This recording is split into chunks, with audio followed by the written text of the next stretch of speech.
الرحيم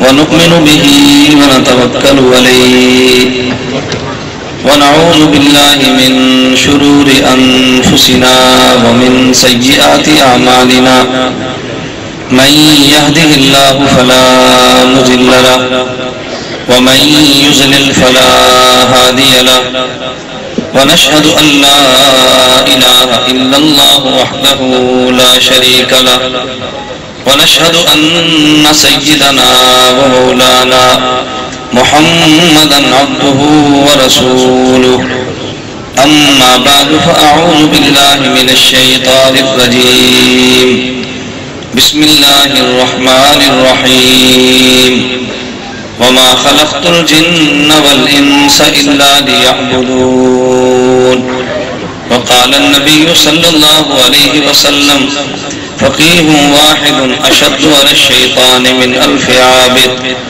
اللهم صل على محمد وعلى آل محمد كما صليت على إبراهيم وعلى آل إبراهيم إنك حميد مجيد اللهم بارك على محمد وعلى آل محمد كما باركت على إبراهيم وعلى آل إبراهيم إنك حميد مجيد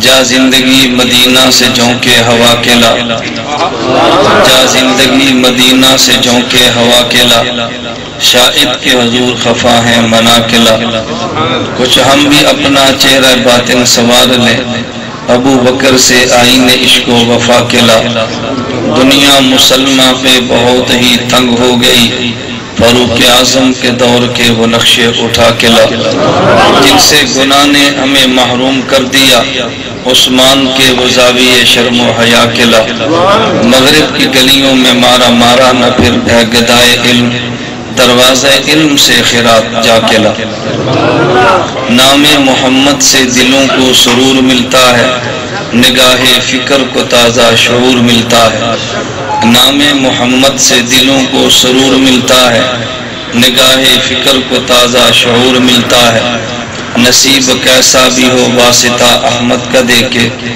نصیب کیسا بھی ہو وسیلہ محمد کا دے کے خدا سے جو بھی مانگے ضرور ملتا ہے معزز علماء کرام میرے نہایت واجب الاحترام بزرگوں مسلک اہل سنت والجماعت سے تعلق رکھنے والے وجود نوجوان دوستوں اور بھائیوں میں نے آپ حضرات کی خدمت میں جس طرح مولانا ادریس حنفی صاحب دامت برکاتہم فرما رہے تھے علماء دیوبند کی شخصیات علماء دیوبند کا کردار علماء دیوبند کی عظمت کو بیان کرنا ہے لیکن اکابر علماء دیوبند کی عظمت اکابر علماء دیوبند کے کردار کو بیان کرنے سے قبل بطور تمہید کے میں کچھ سفر آپ کا طے کراؤں گا جب تک وہ تمہیدات دماغ میں نہ اترے کوئی بندہ مسلک علماء دیوبند کو سمجھ نہیں سکتا ابھی چند دن قبل تلا گنگ میں ایک جلسہ ہوا وہاں کی کیسٹیں احباب نے مجھ تک پہنچائی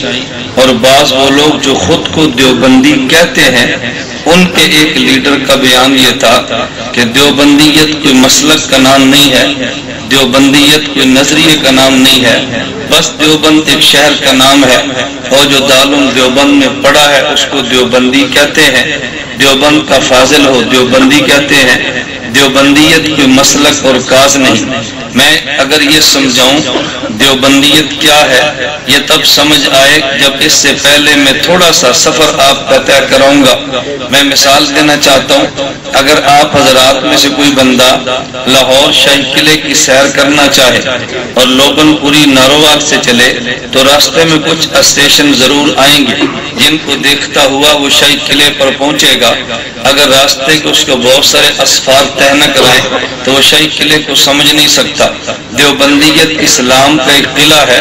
اگر دیوبندیت اس اسلام کے قلعے کو آپ نے دیکھنا ہے تو کچھ میں تمہیدی آپ کو سفر کراؤں گا. اس کا تعلق نظریے عقیدے کے ساتھ ہے.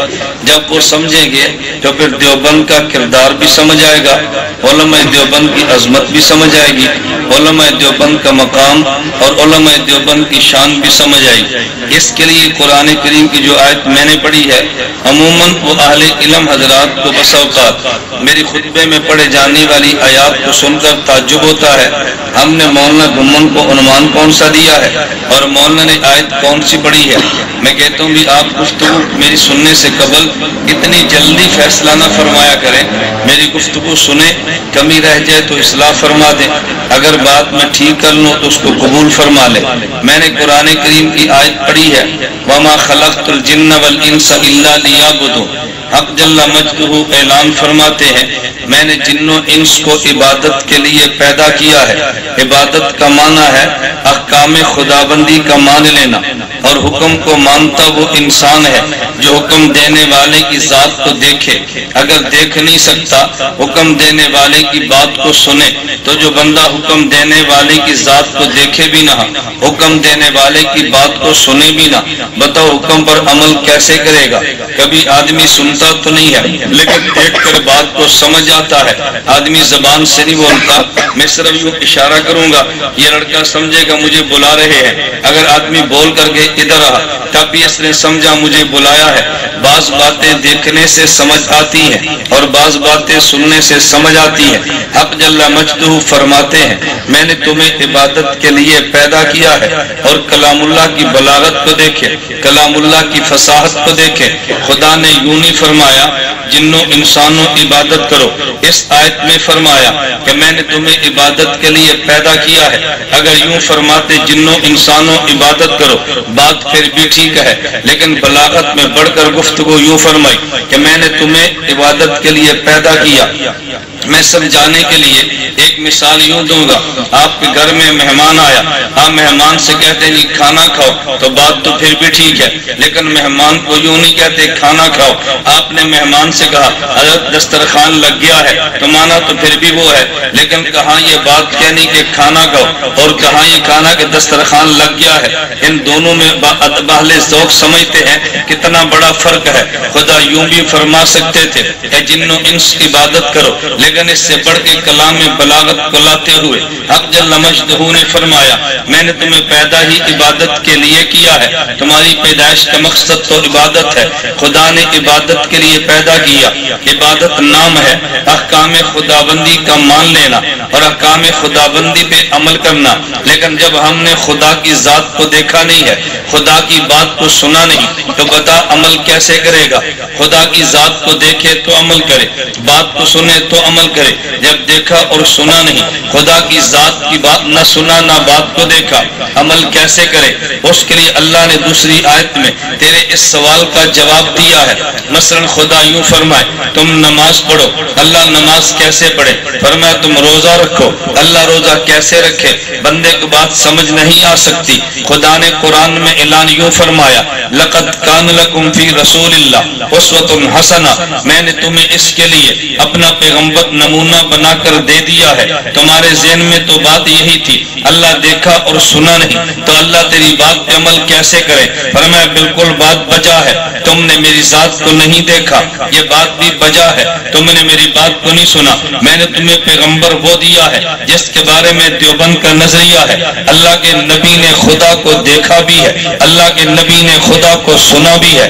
ہم نے خدا کو دیکھا بھی نہیں, ہم نے خدا کو سنا بھی نہیں. خدا نے پیغمبر وہ دیا ہے جس نے خدا کی ذات کو دیکھا ہے اور جس نے خدا کی بات کو سنا ہے. اور پھر اعلان یوں کیا ہے میں یطع الرسول فقط اطاع اللہ, یہ مجھے دیکھتا ہے, یہ مجھے سنتا ہے. اگر تم نے اس کی بات کو مانا ہے تو تم نے میری بات کو مان لیا ہے. اگر تم نے اس کی بات پہ عمل کیا تو تم نے میری بات پہ عمل کر لیا ہے. خدا کی ذات کو دیکھا نہیں, خدا کی ذات بات کو سنا نہیں, لیکن جو پیغمبر خدا نے دیا اس نے خدا کو دیکھا بھی ہے اور اس نے خدا کو سنا بھی ہے۔ اگر تیرا ذوق تازہ ہو، میں ایک جملہ کہوں گا، ایک مقام نبوت ہے، ایک مقام صحابیت ہے، ایک مقام شہادت ہے، ایک مقام ولایت ہے۔ میں بات یوں کہوں گا کہ جو شہادت کا مقام کون سا ہے، ولایت کا مقام کون سا ہے؟ بندہ کلمہ پڑھے تو ولی بنتا ہے۔ قرآن کہتا ہے اللہ ولی الذین آمنوا، اور جب یہ کلمہ پڑھنے کے بعد بندہ نیک کمال کرے اور اپنی جان دے تو شہید بنتا ہے، اور جب شہادت کے مقام سے آگے بڑھے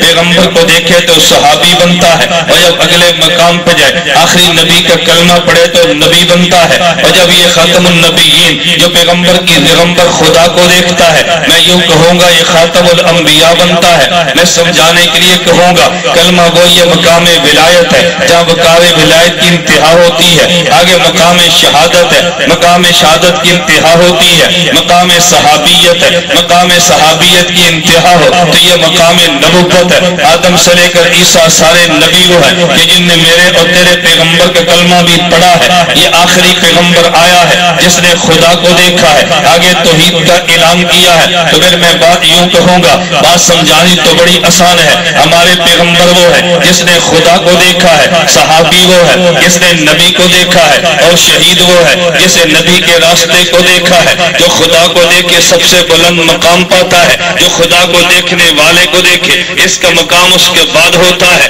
جو خدا کو بھی نہیں دیکھا، خدا کے نبی کو بھی نہیں دیکھا، لیکن نبی کے راستے کو دیکھتا ہے، اسے شہید کہتے ہیں۔ میں نے کہا خدا کی ذات کو نہیں دیکھا، خدا کی بات کو سنا تو نہیں ہے، لیکن جو پیغمبر خدا نے دیا اس نے خدا کو دیکھا بھی ہے، اس نے خدا کی بات کو سنا بھی ہے۔ میں نے غیر مقلد کا بیان سنا، وہ نیٹ پہ تقریر کر رہا تھا اور اعتراض کر رہا تھا فضائل اعمال پہ۔ اعتراض کرتے ہوئے کہنے لگا اور دیکھو یہ شیخ الحدیث مولانا زکریا نے لکھا ہے خدا کے پیغمبر معراج پہ گئے ہیں اور خدا کی ذات کو دیکھ لیا ہے۔ اس پہ اعتراض کیا کیا؟ کہتے جی موسیٰ علیہ السلام نے خدا سے عرض کیا رب ارنی، اللہ میں تجھے دیکھنا چاہتا ہوں، مجھے اپنا جلوہ ذات کا دکھا دے۔ خدا نے فرمایا لن ترانی، اے موسیٰ تو مجھے دیکھ نہیں سکتا، اور تم کہتے اس کو جا کر دیکھا ہے۔ خدا کہتے ہیں دیکھ نہیں سکتا، اور تم نے تمہارے شیخ زکریا نے کہا کہ تمہارے نبی نے خدا کو دیکھا ہے۔ کہتے جی قرآن کہتا ہے لا تدرکہ الابصار وهو يدرك الابصار، کہ دیکھو خدا کو آنکھ نہیں دیکھ سکتی لیکن خدا آنکھوں کو دیکھتا ہے۔ تمہارے مولوی نے لکھا کہ دیکھے اللہ کی ذات کو نبی نے دیکھا۔ میں نے کہا تو شیخ زکریا کی بات کو بھی نہیں سمجھا، تو قرآن کو بھی نہیں سمجھا۔ اگر دونوں کو سمجھ جاتا کبھی اعتراض نہ کرتا۔ میری بات پہ توجہ دینا، یہ موسیٰ علیہ السلام نے جو کہا تھا اللہ میرا دل چاہتا ہے میں تجھے دیکھوں، ان نے تمنا کا اظہار کیا اللہ میں طور پہ جاتا ہوں، میں تجھ سے بات کرتا ہوں، میرا دل کرتا ہے میں تجھے دیکھ لوں، اور میں میرا موسیٰ تو زمین پہ نہیں دیکھ سکتا، لیکن ہمارے نبی کو خدا نے جو دیدار کرایا وہ فرش پہ نہیں عرش پہ کرایا ہے۔ تو موسیٰ علیہ السلام نے فرش پہ دیدار کی تمنا کی ہے، خدا نے ہمارے پیغمبر کو عرش پہ دیدار کرایا۔ تو نفی جو ہوتی ہے وہ فرش پہ دیدار کی ہے، اور جو اس بات ہوتا ہے وہ عرش پہ دیدار کا ہے۔ نفی اور مقام کی ہے، اس بات اور مقام کا ہے۔ نہ مولانا زکریا کے فضائل اعمال کو سمجھا ہے، نہ قرآن کریم کو سمجھا ہے، تبھی تو نے شیخ زکریا کے فضائل اعمال پر اعتراض کر دیا ہے۔ خدا تجھے عقل عطا کر دے۔ میں نے کہا بات سمجھا رہا تھا، خدا نے عبادت کے لیے پیدا کیا، جب دیکھا اور سنا نہیں ہے عبادت کیسے کریں گے؟ خدا نے اس کے لیے واسطہ پیغمبر کو بنا دیا ہے۔ خدا نے حکم دیا تم نماز پڑھو، بندہ کہتا ہے نماز کیسے پڑھے؟ خدا نے حکم تو دیا ہے، مگر نہ روال کے سنی خدا نے تجھے نماز پڑھ کے دکھانا تو نہیں کہ نماز یوں پڑھتے ہیں۔ خدا نے کہا تم روزہ رکھو، روزہ کیسے رکھے؟ خدا نے رکھ کے دکھانا تو نہیں ہے کہ روزہ اسے کہتے ہیں۔ خدا نے حکم دیا تم حج کرو، حج کیسے کرے؟ خدا نے حج کر کے دکھانا تو نہیں ہے، اللہ حج کیسے کرے گے؟ فرمایا لقد کان لکم فی رسول اللہ، حکم تو حج کا میں نے دیا ہے، حج کا طریقہ میرا پیغمبر بتائے گا، نماز کا حکم تو میں نے دیا ہے، طریقہ میرا پیغمبر بتائے گا، دیکھو زکوٰۃ کا حکم میں نے دیا ہے، طریقہ میرا پیغمبر بتائے گا۔ تو پھر میں یوں کہوں گا عبادت وہ ہوتی ہے جس میں حکم خدا کا چلتا ہے، اور عبادت وہ ہوتی ہے جس میں طریقہ مصطفیٰ کا چلتا ہے۔ عقائد خدا نے دیے ہیں، میرے پیغمبر نے سمجھائے ہیں، قرآن خدا نے دیا ہے، میرے پیغمبر نے پڑھ کے سنایا ہے، قرآن خدا نے دیا ہے، میرے پیغمبر نے سمجھایا ہے، عبادات خدا نے دی ہے، اور عبادات کا طریقہ میرے پیغمبر نے کر کے دکھا دیا ہے۔ لیکن کوئی بندہ کہہ سکتا ہے اللہ ہمیں بات سمجھ نہیں آئی، تیرے پیغمبر نے نماز پڑھی ہے، حکم آپ نے دیا، تیرے پیغمبر نے جہاد کیا، حکم آپ نے دیا، تیرے پیغمبر نے حج کیا، حکم آپ نے دیا، خدایا ہم نے تیرے پیغمبر کو بھی نہیں دیکھا، ہم نماز کو کیسے سمجھیں گے، ہم روزے کو کیسے سمجھیں گے؟ خدا نے تیرے اور میرے درمیان واسطہ ابو بکر، عمر، عثمان و علی پیغمبر کے صحابہ کو بنا دیا ہے۔ ہاں نماز تو نبی نے پڑھی ہے، لیکن نماز کیسے پڑھی ہے تجھے نہیں مل سکتی جب تک تجھے پیغمبر کا صحابی پڑھ کے نہیں دکھائے گا۔ آج پیغمبر نے کیسے کیا یہ تجھے پیغمبر کا صحابی بتائے گا، پیغمبر نے روزہ کیسے رکھا یہ تجھے پیغمبر کا صحابی بتائے گا۔ اگر میں یوں کہوں گا، میری بات پہ ذرا توجہ سے سمجھنا، یہ میرا عنوان نہیں ہے، میں اپنے عنوان پہ بات کروں گا، لیکن ضمناً ایک بات ہے جو میں سمجھانے کے لیے کہتا ہوں۔ آج کبھی دیوبند والے کہتے ہیں ہم نماز وہ پڑھیں گے جو پیغمبر کے صحابہ والی ہے، تیرا مد مقابل یعنی مرافضی کہتا ہے ہم نماز وہ پڑھیں گے جو پیغمبر والی ہے۔ عام آدمی کہتا ہے یار بات تو بڑی غیر مقلد کی وجہ ہے، جب کلمہ پیغمبر کا پڑھا ہے تو نماز پیغمبر والی پڑھو نا، نبی کا کلمہ پڑھنے کے بعد تم یوں کیوں کہتے ہو نماز صحابہ والی پڑھیں گے؟ میں نے کہا تو سمجھا نہیں، یہ تجھے کتنا بڑا دھوکہ دینا چاہتا ہے۔ اگر دھوکے کو سمجھ لیتا کبھی تو اس کی بات میں نہ آنا۔ ناروال کے دوست میری بات میں توجہ رکھنا، امام میرا ہے وہ بھی فاتحہ پڑھتا ہے، امام غیر مقلد کا ہے وہ بھی فاتحہ پڑھتا ہے، جھگڑا تو مقتدی میں چلتا ہے۔ میں کہتا ہوں مقتدی کو فاتحہ نہیں پڑھنی چاہیے، وہ کہتے ہیں مقتدی کو فاتحہ پڑھنی چاہیے۔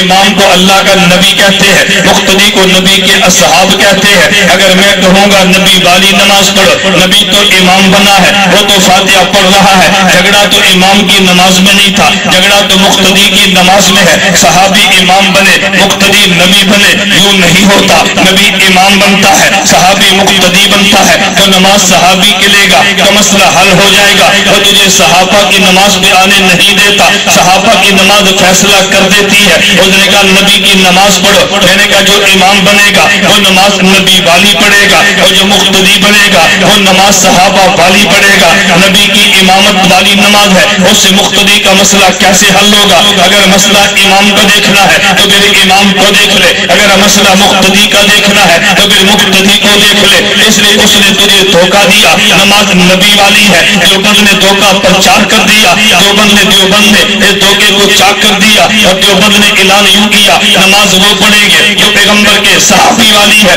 اس کا دھوکہ کبھی چلنے نہیں دیا، لیکن وہ جھوٹ بولنے کے لیے، اپنے دھوکے پہ پردہ ڈالنے کے لیے کبھی بخاری کی روایت پڑھ دے گا، اور جی میں جو کہتا ہوں پیغمبر کی نماز پڑھو یہ تو بخاری میں موجود ہے۔ میں نے کہا کہاں بخاری کی روایت ہمیں بھی سناؤ۔ کہتے ہیں پیغمبر نے اعلان نہیں کیا صلو کما رأیتمونی اصلی، تم نماز ایسے پڑھو جیسے مجھے پڑھتے دیکھا ہے۔ نبی کہتے ہیں میری طرح پڑھو، تم کہتے ہو صحابہ کی طرح پڑھو۔ میں نے کہا پیغمبر کی جو حدیث تو نے پڑھی ہے ترجمہ دوبارہ کرتے، یہ کہتے جی دوبارہ ترجمہ کرتا ہو، میرے نبی نے اعلان یوں کیا نماز یوں پڑھو جیسے مجھے پڑھتے دیکھا۔ میں نے کہا حکم مجھے تو نہیں ہے، کہتے جی تمہیں کیوں نہیں ہے؟ میں نے کہا میں نے نبی کو دیکھا ہی نہیں ہے، یہ حکم تو اسے دیا جو نبی کو دیکھتا ہے۔ جو نبی کو دیکھے اس کو صدیق کہتے ہیں، جو نبی کو دیکھے اسے فاروق کہتے ہیں، جو پیغمبر کو دیکھے اسے عثمان و علی معاویہ کہتے ہیں۔ یہ حکم تو نبی کو دیا، نبی نے صحابی کو دیا۔ کہتے حکم ہمیں حکم کون سا ہے؟ میں نے کہا نبی نے ہمیں حکم وہ دیا جو حجۃ الوداع کے موقع پر ہے،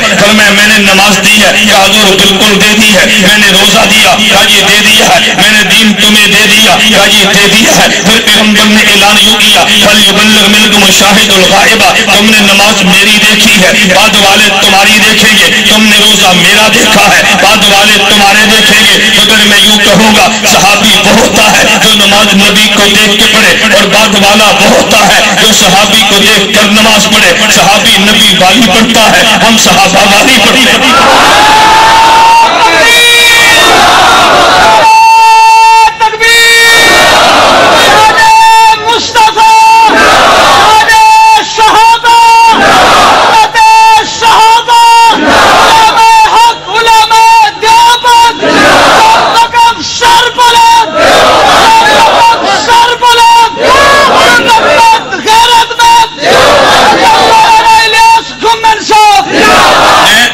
سمجھا یہ رہا تھا، ذرا میری تمیز ذہن میں رکھنا۔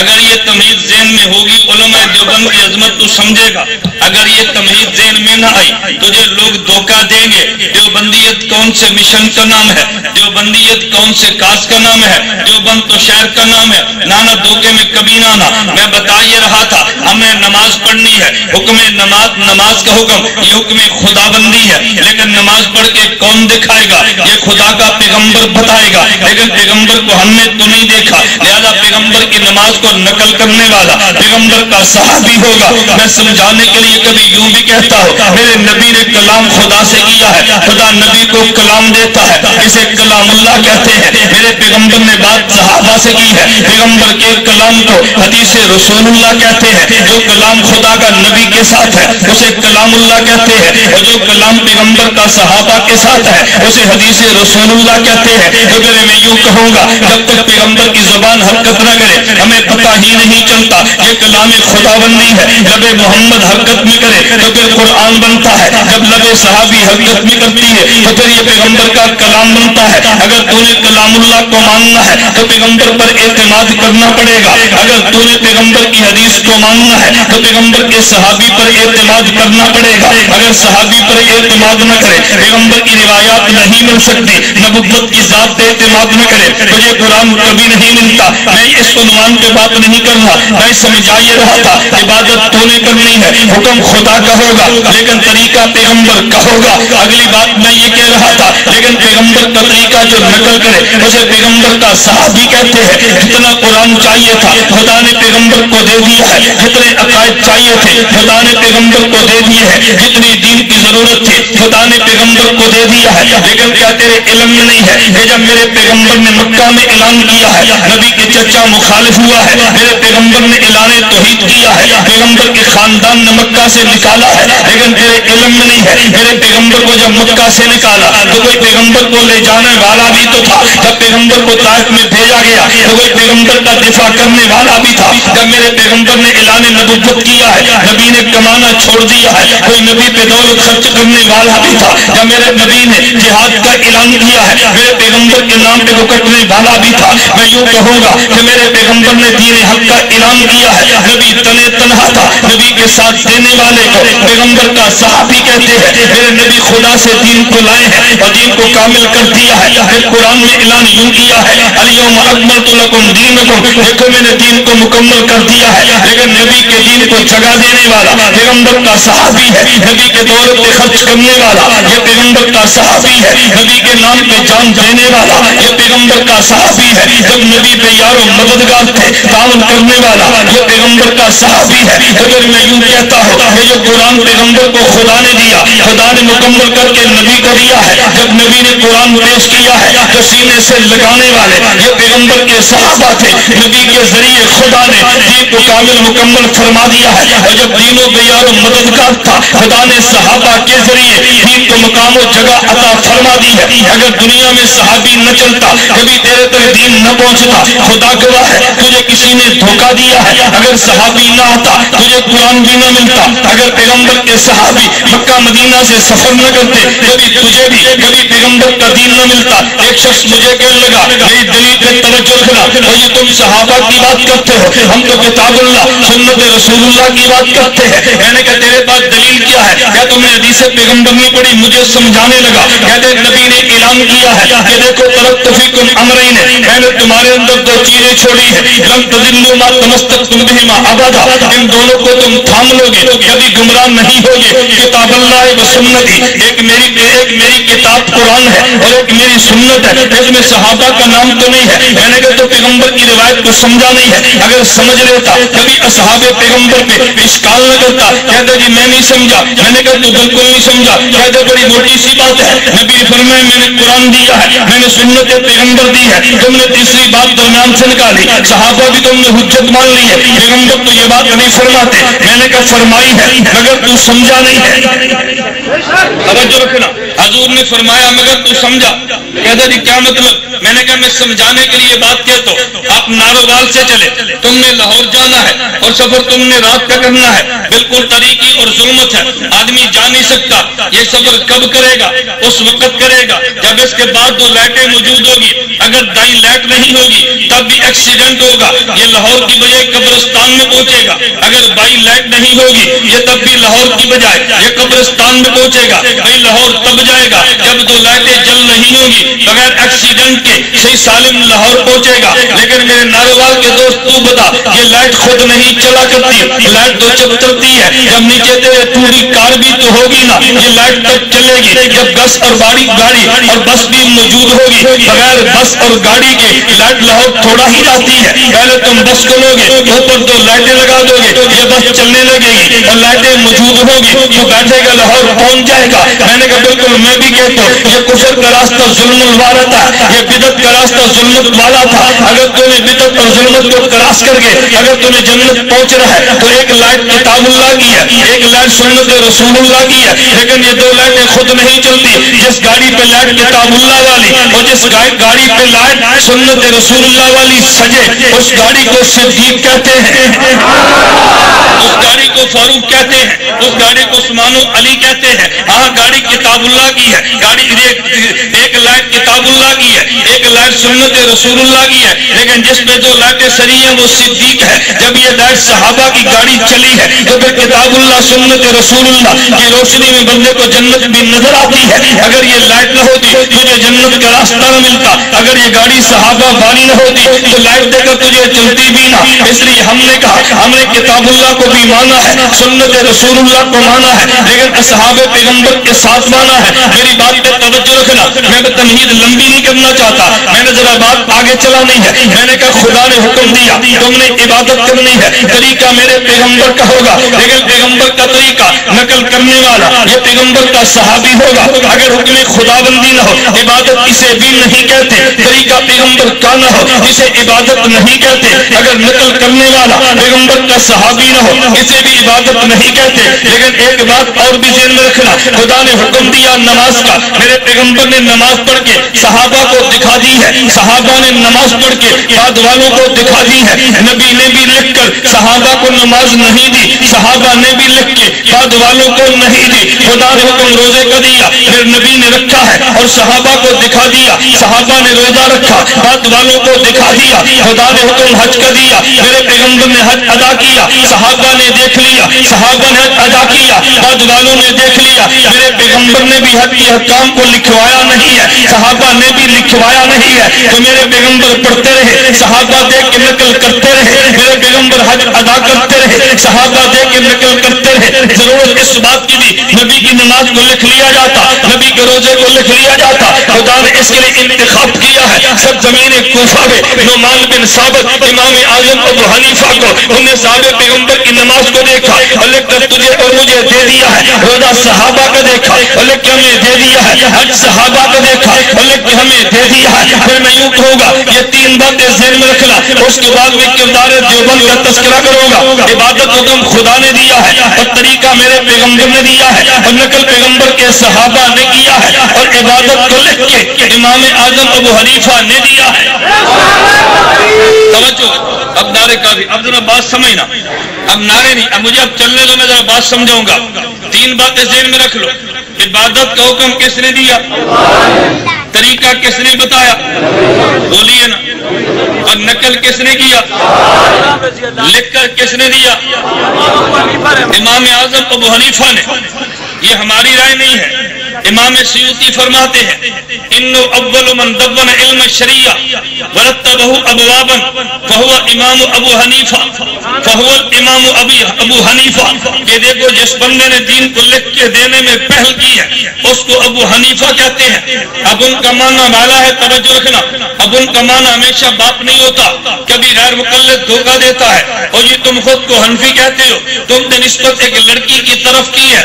ہم نے کہا وہ لڑکی کون سی, کہتے ہیں نعمان بن ثابت کی بیٹی کا نام حنیفہ تھا اس لیے اس کو ابو حنیفہ کہتے ہیں, اور تم نے نسبت عورت کی طرف کی ہے. میں نے کہا کہ وہ جھوٹ بولتا ہے. امام ابو حنیفہ کا ایک بیٹا تھا جس کا نام حماد تھا, نہ کوئی دوسرا بیٹا تھا, نہ کوئی امام ابو حنیفہ کی بیٹی ہے. پھر ابو حنیفہ کیوں کہتے ہو؟ میں نے کہا تجھے تاریخ کا پتہ ہوتا یہ تو جھوٹ کبھی نہ بولتا. اگر عربی کا پتہ ہوتا امام پر کبھی الزام نہ لگاتا. کہتے ہیں کیا مانا, توجہ, میں نے کہا صحابی کو دیکھا نام عبد الرحمن بن صخرہ ہے, لیکن لیکن ابو ہریرہ کہتے ہیں ابو ہریرہ کا معنی یہ بلی کا باپ نہیں ہے، ابو ہریرہ کا معنی بلی والا ہے، یہ دن کو بکریاں چرانے کے لیے جاتے، بعد بلی کا بچہ ہوتا، جب رات واپس تشریف لاتے اس بلی کے بچے کو درخت پہ چھوڑ دیتے، پھر نبوت نے دیکھا ابو ہریرہ کہہ دیا یہ بلی والا ہے، علی المرتضی رضی اللہ عنہ کے گھر اللہ کے نبی کے ہیں، دروازے پہ دستک دی ہے، گھر میں فاطمہ پیغمبر کی لخت جگر ہے، پوچھا علی کدھر ہے؟ کہا دور گھر میں تو نہیں ہے، علی کہاں گئے؟ کہا جی میرے علم میں نہیں ہے، نبی مسجد میں تشریف لے گئے، علی المرتضی مسجد نبی میں لیتے ہوئے تھے، میرے نبی نے فرمایا تم یا ابا تراب، تراب عربی زبان میں مٹی کو کہتے ہیں، ابو کمانا والا ہے، کہ ابو تراب مٹی والے کھڑا ہو جا، یا ابو کمانا باپ تو نہیں ہے، ورنہ مانا ہی ہوگا علی مٹی کا باپ تھا تو دنیا کہہ سکتی ہے علی کے بیٹے کا نام تو مٹی نہیں ہے، تم نے ابو تراب کیسے کہہ دیا؟ میں نے کہا تراب مٹی کو کہتے ہیں، ابو والا کو کہتے ہیں، ابو تراب کا مانا مٹی والا ہے، اس سے بڑی میں مثال وہ دوں گا جس نے تو نے کئی بار سنا ہوگا لیکن شاید تو نے سمجھا نہیں ہو، اگر نام کو دیکھے گا تو نام اس کا عبداللہ ہے، والد کا نام عثمان ابو قحافہ ہے، ایک بندہ کہتا ہے ان کا لقب کیا؟ کیا یہ ابو بکر، ان کے بیٹے کا نام بکر تو نہیں تھا لیکن ابو بکر کیوں کہا ہے؟ ارے بکر کا مانا پہل کرنا ہے، میرے پیغمبر نے اعلان نبوت کیا ہے، قبول کرنے میں پہل کرنے والا یہ عبداللہ بن ابو قحافہ ہے، میرے پیغمبر نے دولت مانگی ہے، ساری دولت دینے میں پہل کرنے والا عبداللہ بن ابو قحافہ ہے، میرے پیغمبر نے کماری بیٹی مانگی ہے تو دینے والا عبداللہ بن ابو قحافہ ہے، میرے پیغمبر ہجرت کے لیے مکہ سے مدینہ گئے ہیں تو ساتھ دینے میں پہل کرنے والا عبداللہ بن ابو قحافہ ہے، میرے پیغمبر میدان بدر میں گئے ہیں تو پہل کرنے والا عبداللہ بن ابو قحافہ ہے، میرے پیغمبر احد میں گئے ہیں تو پہل کرنے والا عبداللہ بن ابو قحافہ ہے، میں یوں کہوں گا میرے پیغمبر دنیا سے گئے ہیں مصلی امامت سے پہلے کھڑا ہونے والا عبداللہ بن ابو قحافہ ہے، میرے پیغمبر نے دنیا چھوڑی ہے، پیغمبر کی جانشینی میں پہلا جانشین عبداللہ بن ابو قحافہ ہے، میرے پیغمبر روزے مبارک میں گئے ہیں، میرے پیغمبر کے بعد اس قبر میں سب سے پہلے پیغمبر کے پاس جانے والا عبداللہ بن ابو قحافہ ہے، میرے پیغمبر قیامت کے دن کھڑے ہوں گے ساتھ سب سے پہلے کھڑے ہونے والا عبداللہ بن ابو قحافہ ہے، میرے پیغمبر جنت میں جائیں گے جس کا ہاتھ سب سے پہلے ہاتھ ملیں گے اس کا نام عبداللہ بن ابو قحافہ ہے، ارے عبداللہ تو نام تھا، پہل کرنے کا نام بکر ہے، ابو بکر کا معنی پہل کرنے والا ہے،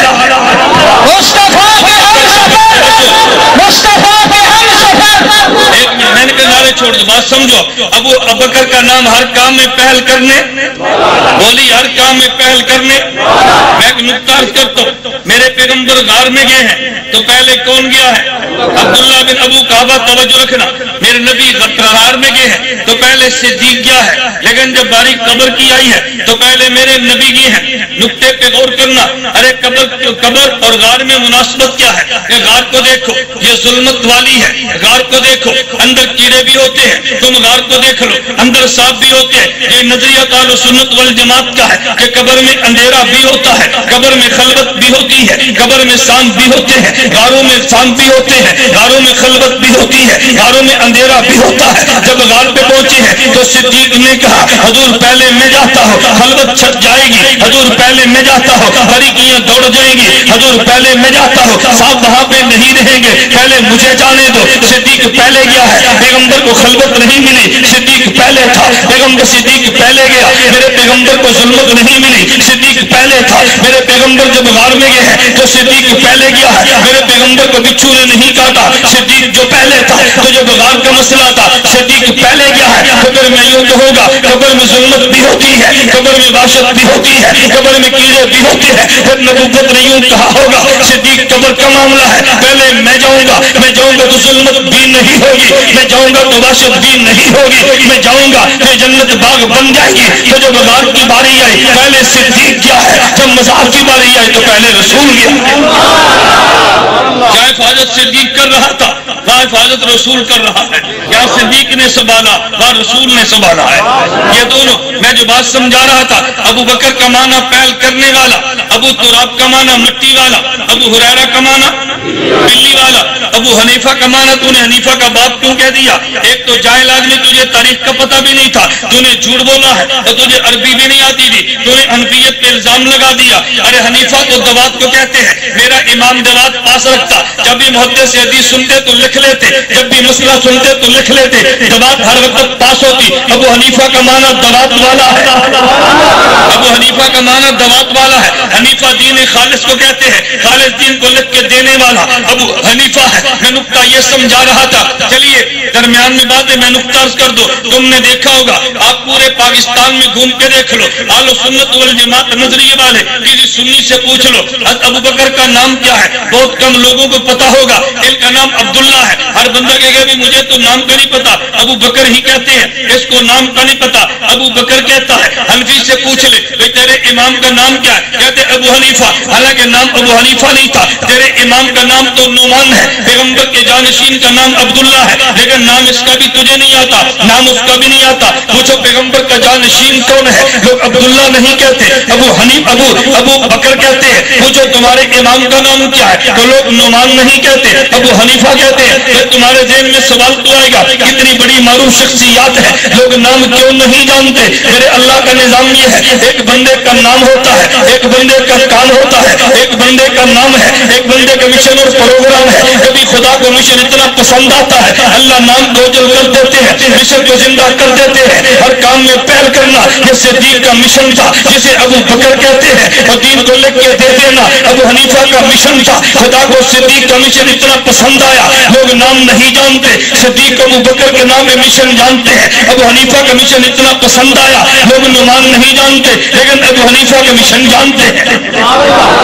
ابو بکر بھی مشن کا نام ہے, ابو حنیفہ بھی مشن کا نام ہے. نام ان کا بھی لوگ کم جانتے ہیں, نام ان کا بھی کم جانتے ہیں, اور مشن دونوں کا جانتے ہیں. مشن دونوں کا. توجہ, میں ذرا پھر بات سمیٹ کے آگے چلتا ہوں. میں نے کہا عبادت کسے کہتے, حکم کس کا ہو, بولیے حکم کس کا, اور طریقہ نقل کرنے والا, نقل صحابی نے کیا اور لکھ کر امام اعظم ابو حنیفہ نے دیا. توجہ, بات لمبی ہوتی ہے, پھر میں درمیان میں بات چھیڑ دیتا ہوں. مجھے پتا ہے جو سوالات آنے میں اس کو صاف کرنے کی کوشش کرتا ہوں. میں سوال کو بیان کر کے آگے موضوع پہ چلتا ہوں. توجہ رکھنا, صرف ایک سوال. لوگ کہتے ہیں بھی تمہاری نماز کا نام حنفی, ہماری نماز کا نام محمدی, تمہاری نماز کا نام حنفی, ہماری نماز کا نام محمدی. تجھے پڑھانے کو تجھے دھوکہ دیتا ہے. جب یہ کہے نا بھئی نماز کون سی پڑھتے ہو, تو کہنے نبی اور صحابہ والی, وہ کہے گا جب نماز نبی اور صحابہ والی ہے تیری نماز کا نام حنفی کی ہے. اس سے فوراً تو پوچھنا بھئی جب تیرا مولوی حدیث پڑھتا ہے تو تیرا مولوی کہتا ہے کہ یہ حدیث بخاری کی, یہ حدیث, اس سے پوچھو بخاری کی یا اللہ کے نبی کی, وہ کہتے ہیں اللہ کے نبی کی. پوچھ تیرے مولوی نے کیوں کہا بخاری کی, حدیث تو اللہ کے نبی کی ہے, یہ روایت بخاری کی کیوں کہتا ہے؟ کہتا ہے یہ حدیث ترمذی کی. پوچھ ترمذی کی یا اللہ کے نبی کی, کہتا ہے جی اللہ کے نبی کی. پوچھ تو نے ترمذی کی کیوں کہا, یہ فوراً اس کا مولوی جواب دے گا, کہتا ہے حدیث ہے تو پیغمبر کی مگر نقل امام بخاری نے کیا ہے, حدیث تو اللہ کے نبی کی ہے لیکن لکھا امام ترمذی نے ہے. جو پھر تو بھی کہہ دے کہ نماز تو نبی صحابہ والی ہے, لکھی امام ابو حنیفہ نے ہے, لکھی امام ابو حنیفہ نے ہے.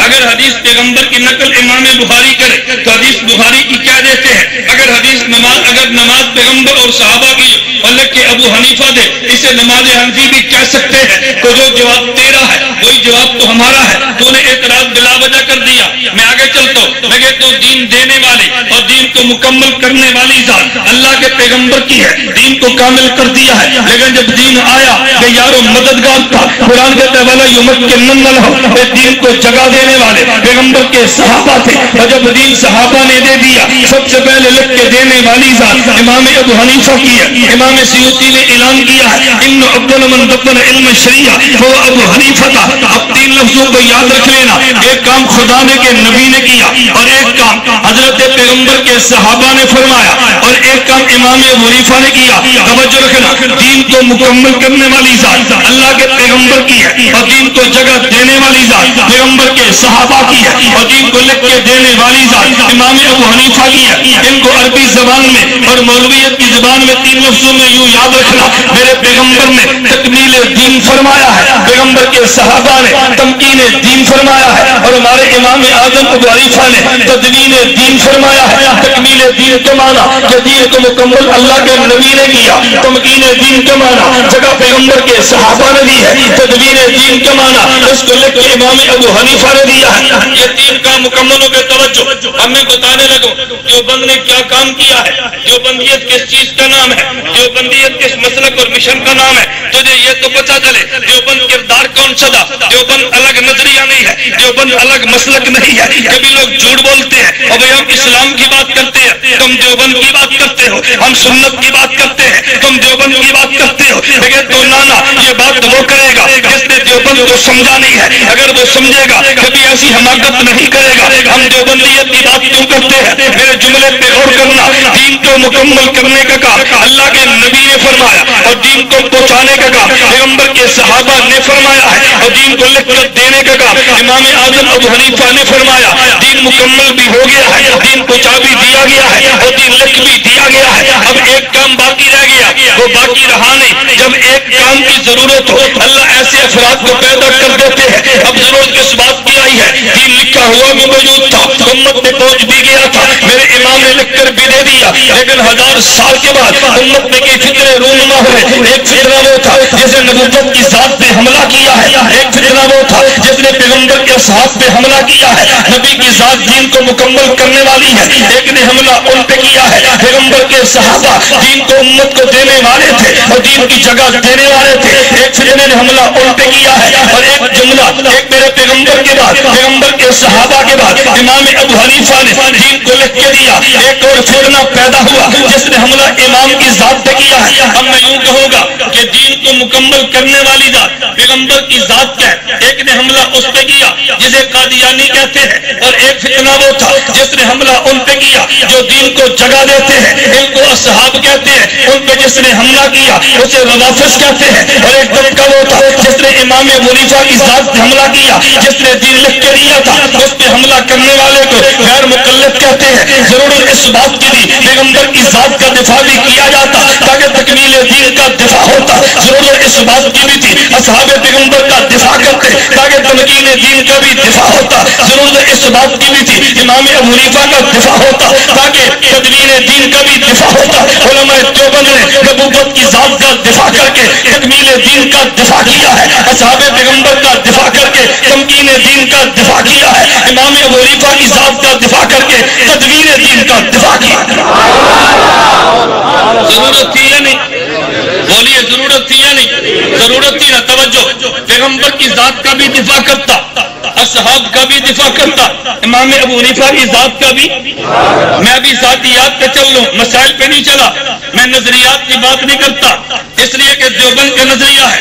توجہ رکھنا، ایک ذات وہ ہوتی ہے جو تاریخی ہو، ایک ذات وہ ہوتی ہے جو مذہبی ہو. جو تاریخی ذات ہو اس کا دفاع ایمان نہیں ہوتا، اور جو تاریخی سے پہلا مذہبی اور دینی ذات ہو اس کی ذات کا دفاع ایمان ہوتا ہے. پیغمبر کی ذات تاریخی نہیں، یہ مذہبی اور دینی ہے. اصحاب پیغمبر کی ذات تاریخی نہیں، مذہبی اور دینی ہے. امام ابو حنیفہ کی ذات یہ تاریخی نہیں، یہ مذہبی اور دینی ہے. یہ جرم جو مودودی نے کیا ہے اس بے ایمان نے پیغمبر کی ذات کے صحاب کو اس نے پرکھا ہے. تاریخ کی روشنی میں ہم نے کہا تاریخ میں نہ دیکھو، یہ تاریخ والے نہیں، یہ قرآن والے ہیں. صحابہ تاریخ والے نہیں، قرآن والے ہیں. صحابہ تاریخ والے نہیں، حدیث والے ہیں. یہ جرم کبھی نہ کرنا. اس نے کہا جی تاریخ میں پرکھیں گے. میں نے کہا تاریخ کون ہوتی ہے جن کے بارے میں قرآن کہہ دے فَإِنْ آمَنُوا. تاریخ کون ہوتی ہے؟ ہم تاریخ کو دیکھیں گے فَإِنْ آمَنُوا کے مطابق آتی ہے یا نہیں. اگر آ گئی تو قبول کر لیں گے، نہیں آئے گی تو جوتے کی نوک پہ رکھ کے اڑا دیں گے. تاریخ کون ہوتی ہے؟ قرآن کہتے ہیں وَالسَّابِقُونَ الْأَوَّلُونَ. ہم تاریخ دیکھیں گے، اگر اس کے مطابق بات کرے گی تاریخ کو مان لیں گے، اگر اس کے مطابق نہیں چلے گی ہم تاریخ کو جوتے کی نوک پہ اڑا دیں گے. صحابہ تاریخ والے نہیں ہیں، نبی بھی قرآن والا ہے، صحابہ بھی قرآن والے ہیں. ارے نبوت بھی حدیث والی ہے، صحابہ بھی حدیث والے ہیں. امام ابو حنیفہ دفاع قرآن کا کرتا ہے اور لکھتا پیغمبر کے صحابہ اور پیغمبر کی حدیثوں کی فکر اور مسائل کی روشنی میں امام ابو حنیفہ پیغمبر کے صحابہ سے دین کو لیتا ہے، الگ کی امت کو پیش کرتا ہے. یہ تاریخ والے نہیں ہے، یہ قرآن و حدیث والے ہیں. ان کا تو نے دفاع کیا تو تو نے قرآن و حدیث کا دفاع کیا. میں ایک بات کہتا ہوں توجہ رکھنا. لوگ کہتے ہیں جی جب بخاری نہیں تھی عمل کس پہ نہ، لوگ کہتے ہیں جب امام ابو حنیفہ نہیں تھے لوگ فقہ پہ عمل نہیں کرتے تھے، دین پہ عمل نہیں کرتے تھے، ابو حنیفہ آئے تو عمل ہوا۔ اچھا آپ اس سے پوچھو کہ جب امام بخاری نہیں تھی تو لوگ حدیث پہ عمل نہیں کرتے تھے؟ کہتے جی کرتے تھے۔ پوچھو حدیث کہاں تھی؟ کہتے جی تھی مگر بخاری میں نہیں تھی۔ میں نے کہا فقہ بھی تھی، پہلے لکھی ہوئی نہیں تھی، فقہ لکھ کے ابو حنیفہ نے دی ہے اور بخاری لکھ کے امام بخاری نے دی ہے۔ اور ایک نقطے پہ غور کرنا، چونکہ حدیث کے نام پہ توجہ رکھنا، حدیث کی مخالفت ذرا مشکل کام تھا اور فقہ کی مخالفت ذرا آسان کام تھا۔ خدا نے فقہ پہلے لکھوائی ہے، حدیث بعد میں لکھوائی ہے۔ فقہ پہلے لکھوائی ہے، حدیث فقہ کا امام پہلے آیا، حدیث کا امام بعد میں آیا۔ امام ابو حنیفہ نعمان بن ثابت، ان کی پیدائش کو دیکھ تو 80 ہجری، وفات دیکھ 150 ہجری، توجہ رکھنا۔ امام مالک کو دیکھ، پیدائش 93 ہجری، وفات 179 ہجری۔ امام شافعی کو دیکھ، پیدائش 150 ہجری، وفات 204 ہجری۔ حضرت امام احمد بن حنبل کو دیکھ، پیدائش 164 ہجری، وفات 221 ہجری، 241 ہجری۔ اور امام بخاری کو دیکھیں، امام ابو حنیفہ پیدا ہوتے ہیں 80 میں، پیدائش 150 میں۔ امام بخاری کو دیکھا، ان کی پیدائش 194 میں، وفات 256 میں۔ نہیں سمجھا؟ امام ابو حنیفہ کی وفات 150 میں، امام بخاری کی پیدائش 194 میں۔ بخاری امام ابو حنیفہ سے دنیا سے چلے جانے کے 44 سال بعد پیدا ہوا۔ کتنے سال؟ تو جس کی ضرورت پہلے تھی اس کو خدا نے پہلے پیدا کیا، جس کی ضرورت بعد میں تھی اس کو خدا نے بعد میں پیدا کیا۔ سلف کہتے ہیں پہلو کو ماننے والے کو، بخاری پہل کرنے والے، امام ابو حنیفہ پہلا ہے، بخاری بعد والا ہے۔ تو بخاری کو مانے، امام ابو حنیفہ کو نہ مانے، تجھے سلفی نہیں خلفی کہتے ہیں۔ سلفی نہیں، یہ الگ بات ہے کہ تو خلفی بھی نہیں ہے، تو امام بخاری کو بھی نہیں مانتا تو جھوٹ بولتا ہے۔ شاید آپ کو یاد ہو گزشتہ سال میں نے مولانا صدیقی صاحب کی عرض کیا تھا، میں نے کہا میرا دل کرتا ہے تم نارووال کا کھلا جلسہ گراؤنڈ میں رکھو، عیدگاہ میں رکھو، کھلا جلسہ، تم نارووال کا پوری سنی قوم جمع کرو، میں 2-3 گھنٹے بعد بخاری پہ کرتا ہوں، میں بتاؤں گا اس کے امام بخاری سے خدا شاہد دور کا بھی تعلق نہیں، دور کا تعلق نہیں۔ معاد الفقیر جنگ میں اجتماع غالباً 21، 22، 23 کو ہے، معاد الفقیر جنگ کا اجتماع۔ مجھے پیر ذوالفقار احمد نقشبندی دامت برکاتہ نے فرمایا 22 کی تاریخ 11 سے لے کر 1 بجے تک آپ کا 2 گھنٹے کا بیان ہمارے صوفیہ کے اجتماع میں ہوگا، لیکن گفتگو اپنے بخاری اور غیر مقلدین پہ کرنی۔ لوگ کہتے ہیں صوفی نہیں مانتے، میں خدا کے شکر ادا کر کے کہتا ہوں بحمدللہ، اللہ کی ذات پہ شکر ادا کرتا ہوں۔ تیرے دیوبند کے مسئلے کی کوئی خانقاہ دنیا میں ایسی نہیں ہے جن کا ہاتھ ہماری کمر پہ نہ ہو، کوئی ایک خانقاہ بھی ایسی نہیں، کوئی ایک خانقاہ کہ جن کا ہماری پشت پہ ہاتھ نہ ہو، تیرے علم میں نہیں ہے۔ میں کہ تو جا رائے گنج جا کے پوچھ لے، تجھے وہ بھی ہماری تائید کرتے نظر آئیں گے۔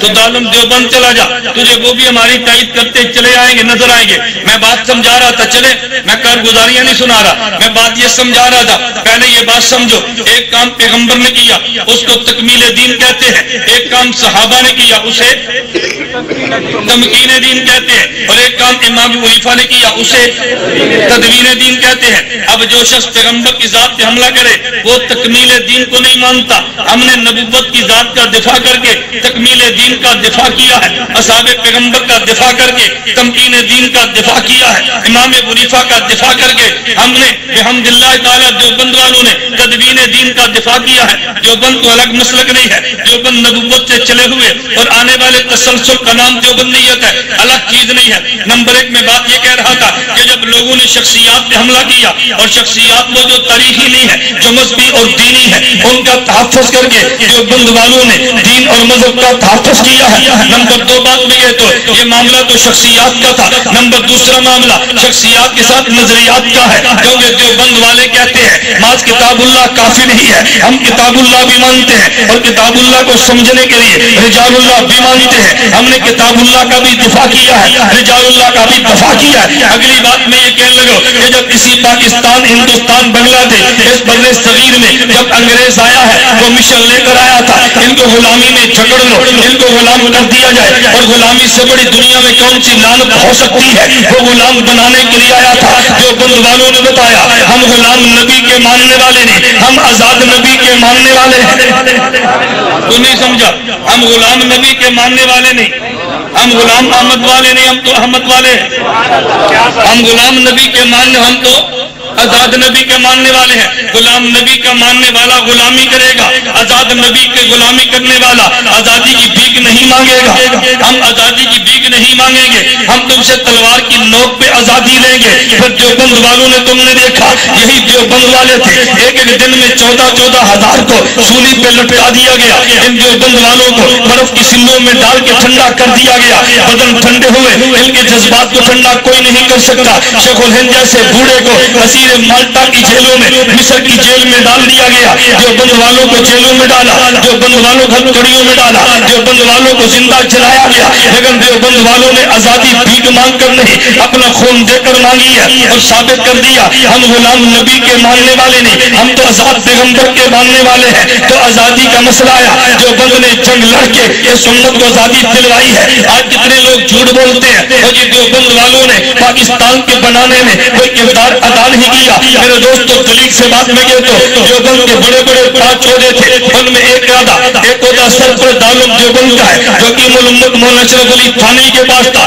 نمبر 2 عہدہ صدر محتمم کا ہے، علامہ شبیر احمد عثمانی کے پاس تھا۔ نمبر 3 عہدہ محتمم دارالعلوم دیوبند کا ہے، قاری محمد طیب قاسمی کے پاس تھا۔ نمبر 4 یہ دارالعلوم دیوبند کا عہدہ صدر مدرس کا تھا، حضرت شیخ العرب العجم مولانا حسین احمد مدنی کے پاس تھا۔ نمبر 5 عہدہ دارالعلوم دیوبند کے صدر مفتی کا، مفتی اعظم پاکستان مفتی محمد شفیع کے نام کا تھا۔ دیوبند والوں کے بارے میں تم یہ جھوٹ بولتے ہو کہ جب دیوبند والوں نے پاکستان بننے لگا تو مخالفت کی تھی، تو کیوں جھوٹ بولتا ہے؟ دارالعلوم دیوبند کے بڑے 5 عہدے تھے۔ پہلا عہدہ سرپر دارالعلوم دیوبند حکیم الامت مولانا اشرف علی تھانوی کا ہے، یہ پاکستان بنانے کی حمایت کرنے والے تھے۔ دوسرا عہدہ یہ محتمم دارالعلوم دیوبند کا ہے، قاری محمد طیب قاسمی، یہ بھی پاکستان بننے والوں کی حمایت کرنے والوں میں تھے۔ اور تیسرا عہدہ صدر محتمم علامہ شبیر احمد عثمانی کا ہے، یہ بھی پاکستان بنانے کی تاریخ چلانے والے تھے۔ اور مفتی اعظم صدر مفتی محمد شفیع رحمۃ اللہ علیہ، یہ بھی پاکستان بنانے والوں کی تاریخ میں شامل تھے۔ یہ 4 بڑے بڑے عہدیدار وہ تھے جو پاکستان کے قیام کی جنگ لڑ رہے تھے۔ حسین احمد مدنی شیخ العرب العجم جو جنگ لڑ رہا تھا اس کی جنگ کو تو سمجھا نہیں ہے۔ مولانا مدنی کا موقف یہ نہیں تھا کہ پاکستان بننا نہیں چاہیے، ایک مسئلہ انگریز کو نکالنے کا تھا۔ مولانا حسین مدنی فتوے دے رہا تھا، کیا تیرے علم میں نہیں ہے؟ حسین مدنی نے فتوا دیا ہے انگریز کی فوج میں بھرتی ہونا حرام ہے، اس نے فتوا دیا انگریز کی بنی ہوئی چیز کا استعمال کرنا حرام ہے۔ مولانا مدنی نے فتوا دیا انگریز کے خلاف علم بغاوت بلند کرنا فرض ہے۔ یہ مدنی کے تجھے فتوے بھول گئے ہیں، مدنی جیل کاٹ رہا تھا اور شاید تمہارے علم میں نہ ہو۔ میں دلیل کے طور پہ علم ملانے کے لیے بطور تاریخ کا طالب علم ہونے کی حیثیت سے بات کرتا ہوں، شاید تیرے علم میں نہ ہو۔ شیخ الہند مولانا محمود حسن دیوبندی جب یہ مالٹا کی جیل میں گئے ہیں تو ان کی گرفتاری کے آرڈر آئے تھے، مولانا مدنی کی گرفتاری کا آرڈر نہیں آیا تھا، آرڈر تو آیا تھا حضرت شیخ الہند کی گرفتاری کا۔ مولانا مدنی گرفتار کیوں ہوئے؟ لوگ کہتے ہیں انگریز نے گرفتار کیا، وجہ یہ نہیں تھی۔ مولانا محمود حسن استاد تھے اور بوڑھے تھے، مولانا حسین احمد شاگرد تھے اور جوان تھے۔ جب استاد گرفتار ہو گیا مولانا مدنی مکہ میں فرمانے لگے اس میرے بوڑھے استاد کی جیل میں خدمت کون کرے گا؟ میرے بوڑھے استاد کی جیل میں خدمت کون کرے گا؟ طریق اٹھا کے دیکھ۔ مولانا مدنی رحمت اللہ علیہ نے اس وقت جو شریف مکہ کے دور میں جو وہاں مفتی مکہ تھا، مولانا مدنی اس سے تعلقات کہیں کہ اس کو ملے اور مل کر فرمایا تمہارا کچھ نہیں بگڑتا، تم میرے خلاف رپورٹ لکھ دو کہ اصل شرارت کی جب تو حسین احمد مدنی ہے، اگر محمود حسن گرفتار ہو گیا، یہ حسین احمد باہر رہ گیا، تمہارے خلاف تاریخ جاری ہے کہ اس کو گرفتار کرو، تو لکھ دے تاکہ میری گرفتاری کے آرڈر ہو جائے، تاکہ جیل میں استاد کی خدمت میں کروں۔ دنیا میں تم ایسی مثال پیش کر سکتے ہو؟ مولانا احمد نے خود اپنا نام CID کو پیش کیا ہے، پھر ان کا نام لکھا گیا۔ حسین احمد خود جیل میں گئے ہیں، آج شاگرد کہے گا استاد جی آپ جیل میں جاؤ، کوئی فرق نہیں پڑتا، میں مدرسہ چلانے کے لیے موجود ہوں نا، آپ نہ فکر کریں، میں مدرسہ چلانے کے لیے، آپ دنیا سے چلے جائیں، آپ تب بھی فکر نہ کریں، میں مدرسہ آپ کا سنبھال لوں گا۔ استاد جی آپ نے پیچھے کا غم نہیں کرنا، مولانا مدنی فرماتے نا استاد جیل میں ہو تو مدنی جیل سے باہر ایسا نہیں ہو سکتا، میں اپنے استاد کی خدمت جیل میں کروں گا۔ خیر میں پوری تاریخ عرض نہیں کر رہا، میں بات یہ سمجھا رہا تھا کہ جب انگریز کے خلاف تاریخ چلی ہے، اس تاخیر کا جو سرخیل تھا شیخ العرب والعجم حسین مدنی اپنے استاد کی نگرانی میں کام کر رہا تھا۔ میں پوری تاریخ بیان کروں گا، اللہ کے بعد بڑی دیر لگے گی۔ حضرت مولانا حسین احمد میں رحمت اللہ علیہ کے استاد شیخ الہند نے ادھر رابطہ افغانستان سے کیا، ادھر شام سے کیا، ادھر ترکی سے کیا، ان نے کہا تم فوج یہاں سے بھیجو، ہم یہاں سے بغاوت کرتے ہیں، انگریز کو یہاں سے نکال دیا جائے گا۔ اس کے لیے تاریخ ریشمی رومال چلی ہے، اپنوں کی بغاوت اور منافقت کی وجہ سے وہ تاریخ ناکام ہوئی ہے۔ حضرت خود وہاں شریف ہے، خود مکہ مکرمہ میں گئے ہیں، انور پاشا گورنر سے ملے ہیں، اس سے ملاقاتیں خود کی ہیں، اپنے نمائندے بھیجے، انگریز کے خلاف علم جہاد بلند کرنے کے لیے انگریز نکال دیا گیا۔ مولانا مدنی فرمانے لگے اگر پاکستان الگ ہوگا تو پاکستان مسلمان تھوڑے ہوں گے، زیادہ ہندوستان میں رہ جائیں گے، میرا مشورہ یہ ہے ان کو الگ نہ کرو، اکٹھے رہ کے اپنے حقوق کی جنگ لڑیں گے، ان کے ایمان کا تحفظ آسان ہوگا۔ مولانا کا ذہن یہ تھا اگر قیام پاکستان کے مخالف نہیں تھے، میں نے کہا یہ ذہن بھی ایک تھا، لیکن باقی چار کا ذہن تو نے کیوں نہیں پڑا؟ قرارداد پاکستان بنی ہے، میرے علم میں ہونا چاہیے یہ نقشہ دینے والا حکیم الامت مولانا اشرف علی تھانوی تھا۔ جب پاکستان کا تصور قائم ہوا، علامہ اقبال خود اعتراف کرتا ہے تصور پاکستان کو پیش کرنے والا حکیم الامت مولانا اشرف علی تھانوی رحمت اللہ علیہ تھے۔ یہ دیوبند کے 4 کونوں تھے جن نے تاریخ چلائی ہے اور یہ پاکستان بنا ہے۔ شاید تمہارے علم میں نہیں ہے، یہ خیبر پختونخوا والے سرحد والے پاکستان کے ساتھ چلنے کے لیے تیار نہیں تھے۔ علامہ شبیر احمد عثمانی ہے، مفتی شفیع صاحب کو ساتھ لیا، پورے خیبر پختونخوا کے دورے کرا کے ریفرنڈم کرا کے انگریز کی بجائے اس کو پاکستان کے ساتھ ملایا ہے۔ سند کو جا کے دیکھ لے، وہ پاکستان کے ساتھ وہ ہندوستان کے ساتھ جا رہے تھے۔ مشرقی پاکستان میں مولانا شبیر احمد عثمانی یہ ہے پر دورے کیے اور پاکستان کی تاریخ چلائی ہے۔ میں تو مختصر نقشہ عرض یہ کر رہا تھا کہ قیامت پاکستان کی جنگ لڑنے والے علماء دیوبند ہیں۔ قیامت پاکستان کی جنگ لڑنے والے علماء دیوبند ہیں۔ یہی وجہ جب پاکستان بنا ہے تو مشرقی پاکستان بنگلہ دیش میں پرچم لہرانے والے محدث دارالعلوم دیوبند حضرت علامہ ظفر احمد عثمانی ہے۔ مغربی پاکستان میں پاکستان کا پرچم لہرانے والے دارالعلوم دیوبند کے صدر محتمم علامہ شبیر احمد عثمانی ہے۔ محمد علی جناب ماروے اب شک پڑا کہ میری زندگی کے آخری دن ہے، شاید میں زندہ نہ رہ سکوں، وصیت کی ہے کہ میرا جنازہ علامہ شبیر احمد عثمانی دیوبندی پڑا ہے، میرا جنازہ دیوبندی علامہ شبیر احمد۔ وہ جملے تم بھی یاد کر لو، مشرقی پاکستان کا پرچم کس نے لہرایا؟ علامہ ظفر احمد عثمانی۔ یہ کہاں کے تھے؟ دارالعلوم دیوبند کے محدث، دارالعلوم دیوبند کے محدث۔ درمیان میں بات میں کہوں یہ علامہ ظفر احمد عثمانی کون تھے؟ علامہ اشرف علی تھانوی رحمۃ اللہ فرمانے لگے کہ دیوبند پہ اعتراض ہوتا ہے، ان کے پاس مسئلے تو ہیں حدیثیں نہیں ہیں، مسئلے تو ہیں مگر ظفر احمد عثمانی کتاب لکھو جس میں اوپر حدیث مسئلہ اور نیچے حدیثیں ہوں۔ علامہ ظفر احمد عثمانی نے 21 جلدوں میں الہ سنن لکھی ہے، 21 جلدوں میں الہ سنن لکھی ہے، 2 جلدوں میں مقدمہ لکھا ہے۔ آج تک کوئی غیر مقلد اس کا جواب نہ دے سکا، نہ قیامت کی صبح تک انشاءاللہ دے گا۔ چلیے میں بات آگے چلا، میں یہ کہہ رہا تھا کہ قیام پاکستان کی تاریخ چلانے والے علماء دیوبند تھے۔ آگے چلیے نمبر 2 تیسری بات میں کہنے لگا، یہ پاکستان کو جو خدا نے دین دیا دفاع علماء دیوبند نے کیا۔ یہ جو دین نبی سے چلتا آ رہا تھا، میرے پیغمبر کے دین پہ حملہ آور 2 قسم کے لوگ ہوئے، توجہ رکھنا، یہ 2 قسم کے لوگ تھے۔ ایک قسم وہ تھی کہ جس نے دین میں اضافے کیے، اور ایک وہ تھا کہ جس نے دین میں کمی کی ہے۔ جو دین میں کمی کرے وہ بھی گمراہ ہے، جو دین میں اضافے کرے وہ بھی، توجہ رکھنا، جو دین میں کمی کرے وہ بھی گمراہ، جو دین میں اضافہ کرے وہ بھی گمراہ۔ جو دین میں اضافے کرے اسے ملحد کہتے ہیں، جو دین میں کمی کرے اسے ملحد کہتے ہیں، اور جو دین میں کمی کرے اسے ملحد کہتے ہیں، اور دین میں اضافہ کرے اسے مبتدع کہتے ہیں۔ اب مسئلہ یہ تھا کمی کو بھی الگ کر دو اور کمی اضافی کو بھی الگ کر دو، اصل دین امت کے سامنے پیش کر دو۔ اسے علماء کی زبان میں یوں کہتے ہیں کہ تطہیر دین کا کام علماء دیوبند نے کیا ہے۔ جب فتنہ بریلویت کا آیا تو صاف علماء دیوبند نے کیا ہے فتنہ مودودیت کا آیا دفاع علماء دیوبند نے کیا ہے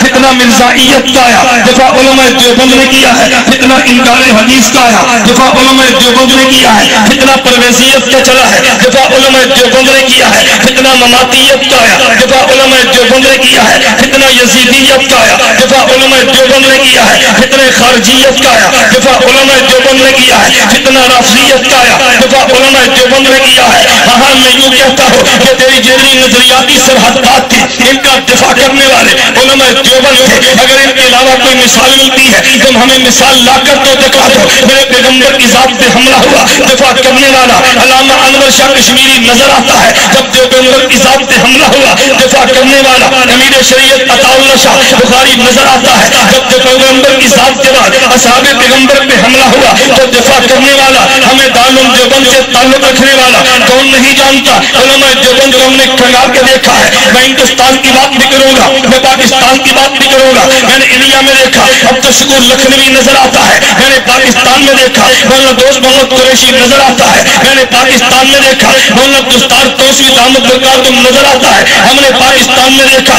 ان کا روحانی بیٹا علامہ حق نواز نظر آتا ہے میں بات یہ کہہ رہا تھا کہ جب شیعت نے حملہ کیا ہے تو دفاع علماء دیوبند نے کیا ہے مرزائیت نے حملہ کیا دفاع علماء دیوبند نے کیا ہے انکار حدیث کا فتنہ ہے دفاع علماء دیوبند نے کیا ہے میرے دوستو توجہ رکھنا بعض شخصیات تمہیں وہ ملے گی جس نے ایک ایک فتنے کا دفاع کیا اور بعض شخصیات وہ ملے گی جس نے تمام فتنوں سے دین کا دفاع کیا جس نے تمام سے دفاع کیا ہمیں دو شخصیات بڑی نمایاں نظر آتی ہے ایک شخصیت وہ ہے کہ جس کی زبان چلتی ہے ایک شخصیت وہ ہے کہ جس کا قلم چلتا ہے ہر فتنے کے خلاف جس کی زبان چلی ہے اسے رئیس المناظرین حجت اللہ فی الارض مولانا محمد امین صفدر اوکاروی کہتے ہیں اور جس فتنے کے خلاف جس کا قلم چلا ہے اسے امام اہل سنت شیخ الحدیث والتفسیر مولانا محمد سرفراز خان صفدر کہتے ہیں توجہ ایک زبان والا ہے ایک قلم والا ہے ایک زبان والا ایک زبان والا ایک قلم والا میری توجہ دلیل پہ غور کرنا ایک زبان والا اور ایک قلم والا ہم نے مولانا اوکاروی کو دیکھا ہے ان کی زبان چلی ہے توجہ ہم نے مولانا اوکاروی کو دیکھا ان کے علوم چلے ہیں تمہیں آج شاید نظر نہ ہے میں یہ بات بڑی تحقیق کے ساتھ کہتا ہوں علامہ حیدری نبر اللہ مرکز اللہ کی قبر پہ کروڑ رحمتیں نازل فرما میں نے جب بھی علامہ حیدری سے ملاقات کی ہے علامہ حیدری نے کبھی بھی مولانا محمد امین اوکاروی کا نام نہیں لیا وہ جب بھی نام لیتے استاد جی فرمایا کرتے تھے اگر تجھے یقین نہ ہے حضرت مولانا اوکاروی کا جنازہ تھا علامہ حیدری وہاں پر ہے وہ ذرا بیان کو تو دیکھ لے ہر کسی نے بیان دیا علامہ حیدری کا بیان نوکھا تھا علامہ حیدری فرمانے لگے جب مولانا اوکاروی زندہ تھے میں جب بھی کسی مسئلے میں الجھا استاد جی کے پاس آیا ہوں اگر اب میں الجھا میں کہاں جاؤں گا میرا سوال تو یہ ہے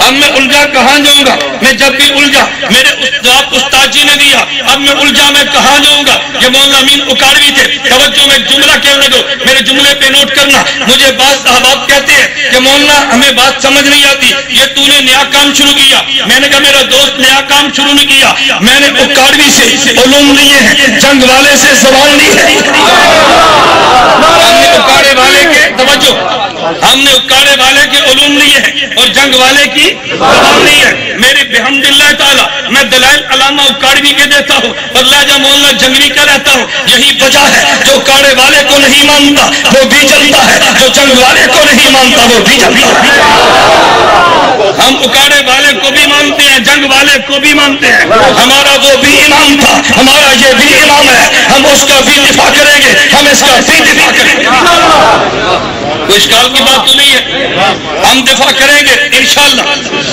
ہم دفاع کریں گے انشاءاللہ میں بات یہ کہہ رہا تھا اللہ میں بات سمجھنے کی توفیق دے میں بڑے اختصار سے خدمات علماء دیوبند کا تذکرہ کر رہا تھا میں ایک آخری بات کہ اس کو سمجھنا میں نے کہا نمبر 1 خدمات دیوبند کے حوالے سے میں نے 3 باتیں سمجھائی ہیں تکمیل دین کا کام پیغمبر نے کیا تمکین دین کا کام صحابہ نے کیا تدوین دین کا کام امام ابو حنیفہ نے کیا علماء دیوبند نے پیغمبر کا دفاع کیا یہ تکمیل دین کا دفاع ہے صحابہ کا دفاع کیا یہ تمکین دین کا دفاع ہے امام ابو حنیفہ کا دفاع کیا تو یہ تدوین دین کا دفاع ہے۔ میں نے دوسرے انداز میں یوں کہا کہ جب لوگوں نے دین میں کمی کی ہے، لوگوں نے دین میں اضافہ کیا ہے، تو دین کے اندر انہوں نے ملاوٹ کی کوشش کی ہے۔ جو بند والوں نے ملاوٹ کو صاف کر کے دین کو صاف پیش کیا ہے، اور صاف کرنے کو تطہیر دین کہتے ہیں۔ اگر میں یوں کہوں گا، پیغمبر کو دیکھا تو تمکین دین ہے، ہم نے صحابہ کو دیکھا تو تمکین دین ہے، ابو حنیفہ کو دیکھا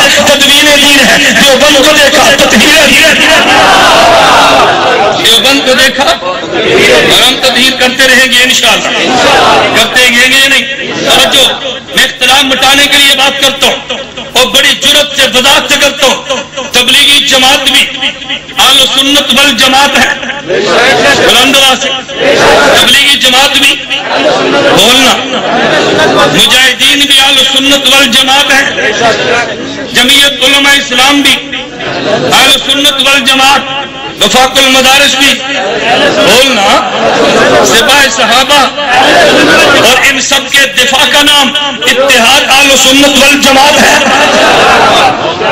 ہاں میں جرأت سے کہتا ہوں، جمعیت پہ اعتراض ہو، جمعیت سٹیٹ سے جائے وکالت میں کروں گا، سپاہ کے کاج پر اعتراض ہو سٹیٹ پوچھ رہا دفاع میں کروں گا۔ ہاں میں نے کیا ہے، میں یوں نہیں کہتا ہم نے کیا ہے، میں نے کہا تمہیں کس کم وقت نے کہا ہمیں خدا اس دن سے پہلے موت دے دے جب ہم دیوبندیت سے بغاوت کریں، اس دن سے پہلے خدا موت دے دے جب دین کو دنیا کے لیے استعمال کریں، اس دن سے پہلے خدا موت دے دے جب ہم نظریے سے بغاوت کریں۔ ہم بغاوت نہیں کر سکتے، دیوبند والا ہو دین سے بغاوت کرے، یہ دیوبند کے نام پہ جھوٹ جو بولتا ہے دیوبند والا نہیں ہو سکتا۔ دیوبند والا تو ذہن میں رکھ لیں گے نا۔ میں نے کیا، میں نے اس انداز پہ تاریخ بیان نہیں کی جو آپ سنتے رہتے ہیں، میں نے اس انداز نرز کیا جو آپ ذہن میں بٹھانے کی کوشش کریں۔ تو تین باتیں ذہن نشین فرما لیں، رکھ لیں گے۔ پیغمبر نے کام تکمیلیں دی، صحابہ نے تمکینیں دی، امام ابو حنیفہ نے، علماء دیوبند نے۔ جب تطہیر کرو تو تکلیف ہوتی ہے کہ نہیں؟ بولو نا۔ کبھی مماتی پریشان ہوگا، کبھی غیر مقلد ہوگا، کبھی خارجی اور یزیدی ہوگا پریشان، ہونے دو۔ نہیں سمجھا؟ ہونے دو۔ ہم تو کہتے ہیں پریشان ہو، اگر ہمارے حق بیان کرنے پہ پریشان ہو نا، ہم کون سے حق والے ہیں؟ باطل والا پریشان نہ ہو، یہ حق والا کیسے ہو سکتا ہے؟ ابن تیمیہ نے ایک بڑا پیارا جملہ کہا تھا، انہوں نے کہا تم نے یہ دیکھنا ہو حق والا کون ہے، تمہارے پاس دلیل نہ ہو تو یہ دیکھو باطل کے تیر کدھر آتے ہیں، یہ دیکھو باطل کے تیر کدھر آتے ہیں۔ میں نے توجہ، میں نے دوسرے انداز میں بات کیا کی، بعضوں نے دین میں اضافہ کیا، بعضوں نے کمی کی ہے۔ علماء دیوبند نے کام تطہیر دین کا کیا، نہ کمی ہونے دی نہ ہونے دیں گے، نہ اضافہ ہونے دیا نہ ہونے، توجہ نہ ہونے دیا نہ ہونے دیں گے۔ ہمارے حضرات اکثر اسٹیج پہ کہتے ہیں مولانا قاسم نانوتوی، میں نے کہا تعریف کرنی چاہیے، امام جو ہوا مولانا مدنی، تعریف کرنی چاہیے امام جو ہوا۔ ہمارے علماء اسٹیج پہ یوں کہتے ہیں اولئک آبائی فجینی بمثلہم اذا جمعتنا یا جلیل المجامع، ہمارے باپ اور دادا بہت بڑے تھے، مجلس لگا کے دیکھ۔ میں جملہ یوں کہتا ہوں، توجہ، لیس الفتى من یقول کان ابی، الفتى من یقول ہا انذا، پہلوان وہ نہیں ہوتا جو کہتے ہیں میرا باپ پہلوان تھا، پہلوان ہوتا ہے جو کہتے ہیں مجھ سے مقابلہ کر مجھے پہلوان کہتے ہیں۔ ہاں مگر تو ہم سے بات کرو، توجہ، ہم کے تو ہم سے بات کرو، نانوتوی کو مت بھوکو، ہم سے بات کرو، مولانا مدنی کو مت بھوکو، ہم سے بات کرو، جنگی دنیا سے چلے گے مت بھوکو، ہم ان کے بیٹے دفاع کے لیے ہم سے بات کرو۔ توجہ، ہم سے بات ٹھیک ہے غلط ہے؟ میں آخری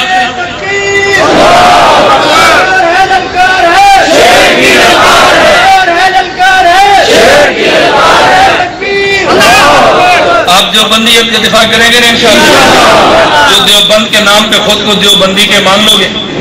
میں کہتا ہوں آپ اتنا سنہرا موقع آپ کے قریب شہر میں علامہ حیدری تمہیں بتا کر گئے تھے، بھول گئے ہو؟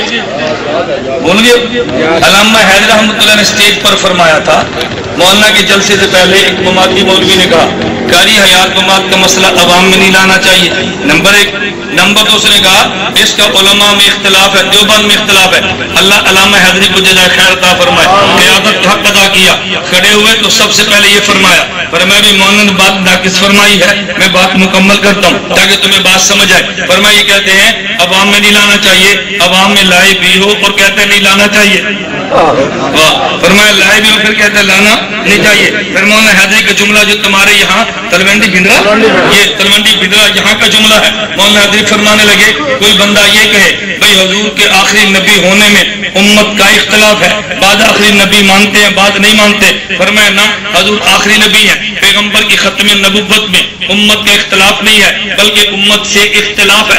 اسی طرح نبی پاک قبر میں زندہ ہے، اس مسئلے میں دیوبند میں اختلاف نہیں ہے، جو زندہ نہ مانے دیوبند سے اختلاف ہے، دیوبند سے اختلاف ہے. آج آپ بھی طے کرو، ہم بھی کہتے ہیں انبیاء قبروں میں، انداز انبیاء قبروں میں. جن کا عقیدہ اپنے ہاتھ کھڑے کرو، جن کا نہیں ہے وہ نہ کھڑے کریں.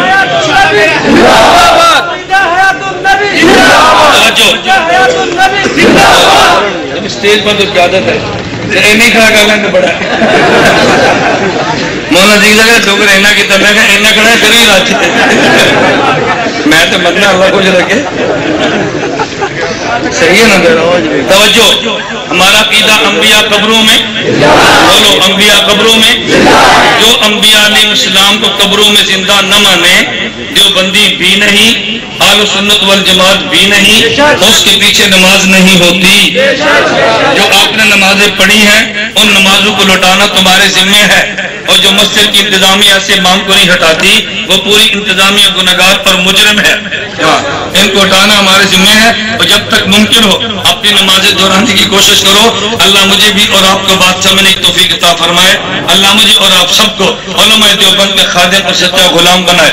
ہمارا دیوبندیت کا یہ مرکز ہے، اللہ اس مرکز کو شاد اور آباد رکھے.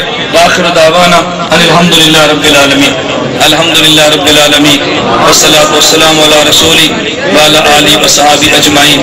اے مولا کریم ہم سب کے گناہوں کو معاف فرما دے، خطاؤں سے درگزر فرما دے، جائز حاجات کو پورا فرما دے، مشکلات کو دور فرما دے. اے میرے مولا بھائی عبد الرحمن کی والدہ فوت، دعا فرمائے اللہ کی مغفرت فرمائے، اللہ ان کے درجات بلند فرمائے. اے اللہ جو دعائیں مانگ سکے وہ بھی عطا فرما، جو نہیں مانگ سکے بغیر مانگے اے اللہ کو ہمیں اپنے فضل و کرم سے عطا فرما. وصلی اللہ تعالی علی رسولی خیر خلقہ.